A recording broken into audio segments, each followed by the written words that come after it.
गरीब मायका। मोहिनी के 3 बेटे थे। पति खूब अच्छा कमाता और बड़े घर के ऐश सब था मोहिनी के जीवन में। लेकिन एक चीज जो नहीं थी वो थी सुकून। मेरी बहन और मेरा भाई दोनों गरीब, लेकिन मैं मेरे पास तो नोट की बरसात है।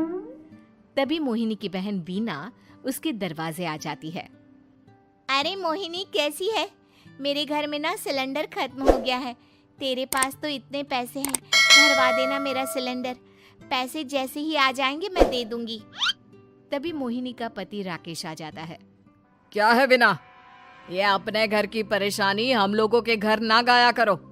तुम्हारी बहन को तुम लोगों पर तरस आ जाता है और वो पैसे देने लग जाती है। मुझे ये बिल्कुल पसंद नहीं है। ओ जीजा जी, नहीं, मैं तो वो बस अच्छा मैं चलती हूँ। बीना वहां से चली जाती है। उसके जाने के बाद अच्छा किया जो आपने सुना दिया। अरे न जाने क्या सोचकर मेरे घर आ जाती है कि जैसे यहाँ तो भंडारा भरा है। अरे कितना तो दे दिया। अच्छा जी, जरा 1000 तो देना। वो बिन्नी दीदी है ना, उनके घर जा रही हूँ। उनका पोता हुआ है तो मुंह दिखाई दे दूंगी। हाँ, उन लोगों के आगे तो शो ऑफ किया करो। वो खुद को बड़ा अमीर शो करते हैं ना, दिखा दे कि तू भी किसी से कम नहीं है। हाँ जी, इसी के लिए तो जा रही हूँ। मोहिनी तैयार होकर अपनी बुआ की बेटी के घर जाती है, जहाँ उसके पोते का कार्यक्रम चल रहा होता है।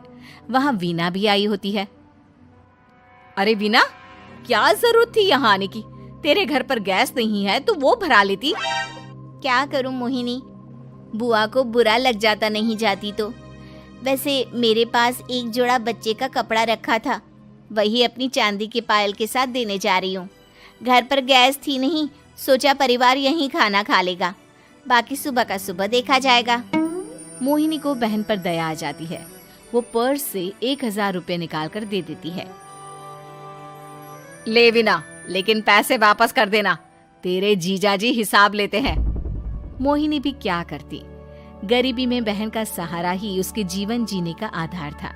फिर एक रोज, सुनिए, भाई के घर बेटी हुई है, मुझे माँ के पास जाना होगा। अरे उस घर में ना कूलर है ना एसी, कैसे रहोगी तुम? हाँ, वही सोच रही हूँ कि अकेली जाऊं, बच्चों को साथ ना ले जाऊं।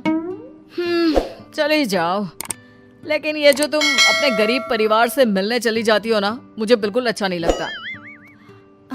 पता नहीं मैं भी कैसे मैनेज करती हूँ, लेकिन क्या करूँ। मोहिनी भाई भाभी के घर आती है। मोहिनी, कैसे आना हुआ? तू यहाँ हम लोगों के घर रह लेगी या फिर किसी होटल में रहेगी? क्या हो गया है माँ, मोहिनी को क्यों ऐसे बोल रहे हैं आप? अरे तू नहीं जानती अपनी ननद को, पैसे वाली है ना, तो ऐड कुछ ज्यादा ही है। मोहिनी को माँ की बात का बुरा नहीं लगता है, क्योंकि उसे पता ही नहीं चलता कि माँ उसे जली कटी सुना रही है। वो भाभी की बच्ची के साथ लेन देन करती है और वहाँ से चली जाती है। उसके जाने के बाद, माँ, क्यों आप मोहिनी को इतनी सारी बातें सुनाती हो? भाई का बेटा बोल पड़ता है। माँ, क्योंकि दादी जानती है कि बुआ के अंदर घमंड है। सही बोल रहा है मोहन, बहू भले तुझे ना दिखता हो, लेकिन मुझे और मोहन को दिखता है कि वो कितनी घमंडी है। मोहिनी मायके आती है, जहाँ गरीबी के कारण चीजें कम होती हैं। इस मोहन के बच्चे को काम पर लगा दो ना, किसी दुकान या किसी होटल में।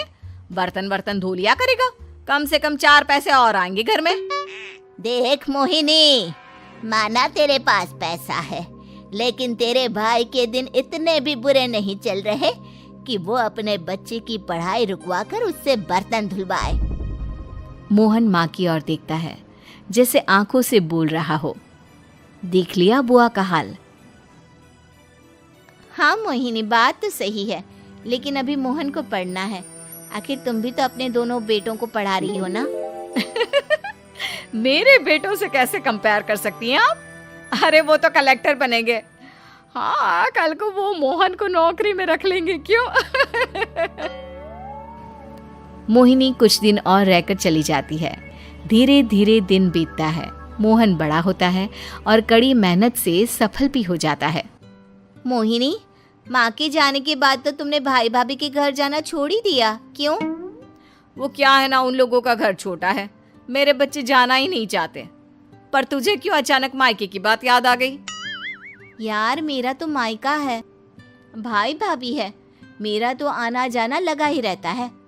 हाँ, क्योंकि तुझे आदत है ना ऐसे छोटे से घर में और कम पैसे में रहने की।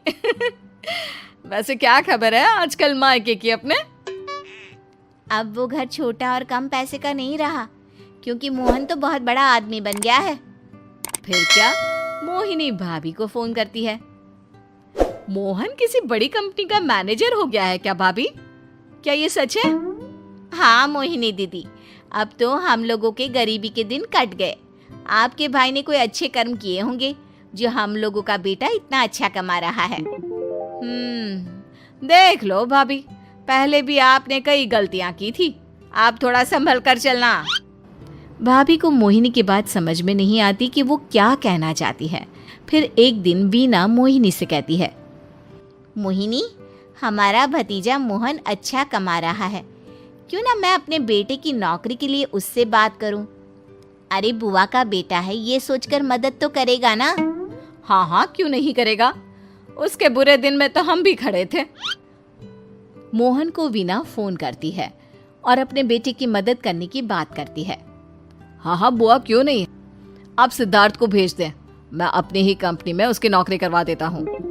दिन बीतते हैं, अब वीना के हालात भी अच्छे हो जाते हैं। क्या बात है वीना, तूने भी कार ले ली, वो भी इतनी अच्छी? हाँ मोहिनी, अपने भतीजे के कारण तो हम लोगों के दिन अच्छे हो गए। उसने सिद्धार्थ की नौकरी लगवा दी है, वो भी शानदार। ठीक है, लेकिन पैसे ख्याल से खर्च करना। वो क्या है ना, पैसे आने आसान है लेकिन संभालने मुश्किल। मोहिनी घर पर अपने पति से बात करती है। देखो ना, सबके पास पैसे हैं, एक वक्त था जब मैं ही अमीर हुआ करती थी। लगता है कि ज्यादा दिन नहीं रह पाओगी, मेरी नौकरी को कुछ साल ही बचे हैं और तुम्हारे दोनों लड़के निकम्मे हैं। उन लोगों को बोलो ना कि नौकरी करे। तभी वहां मोहिनी के बेटे भी आ जाते हैं। अरे हमें क्या मोहन समझा है जो दिन रात गधे की तरह काम करते रहे? खैर, दिन फिरते हैं और मोहिनी के पति की नौकरी भी खत्म हो जाती है। मोहिनी क्या करे, थोड़े से पैसे में गुजारा नहीं हो रहा है, तो क्या करे, मेरी समझ में कुछ नहीं आ रहा। मोहन को बोलो ना कि वो इन दोनों के लिए नौकरी देखे, जैसे सिद्धार्थ के लिए नौकरी देखी है। मोहिनी क्या कहती, उसे अपने वो दिन याद आ जाते हैं जब उसने भाभी से मोहन को नौकर बनने की सलाह दी थी। क्या हो गया, क्या सोच रही हो मोहिनी? यही कि वक्त कभी भी किसी का भी पलट सकता है, ऊपर वाले से डर कर रहना चाहिए।